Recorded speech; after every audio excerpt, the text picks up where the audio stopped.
Election commission کے وکیل امجد پرویز کی ذاتی حیثیت کے باعث توشہ خانہ کیس کی سماعت پیر تک ملتوی کر دی گئی۔ آئندہ سماعت ضلع کچہری کی نئی عمارت میں سنی جائے گی۔ ڈسٹرکٹ اینڈ سیشن کورٹ اسلام آباد کے ایڈیشنل سیشن جج ہمایوں دلاور کی عدالت میں توشہ خانہ کیس کی سماعت کے دوران الیکشن کمیشن کے وکیل سعد حسن پیش ہوئے۔ سماعت ملتوی کرنے کی استدعا کرتے ہوئے الیکشن کمیشن کے وکیل امجد پرویز نے دلال دیے کہ ذاتی مصروفیات کے باعث عدالت پیش نہیں ہو سکتے، کل تک سماعت رکھ لیں، جس پر عدالت نے کہا کل ایف8 کچہری کل نئی عمارت میں منتقل ہو رہی ہے، کل سماعت ایف8 میں ممکن نہیں، کل نئی کچہری میں سماعت مقرر کر لیتے ہیں۔ وقفے کے بعد وکیل سعد حسن نے پیر تک سماعت ملتوی کرنے کی استدعا کی۔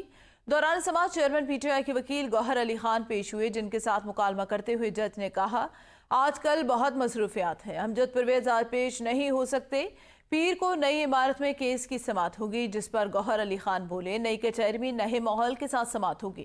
Good to see you in new کچہری۔ توشہ خانہ کیس کی سماعت پیر دن 11 بجے تک ملتوی۔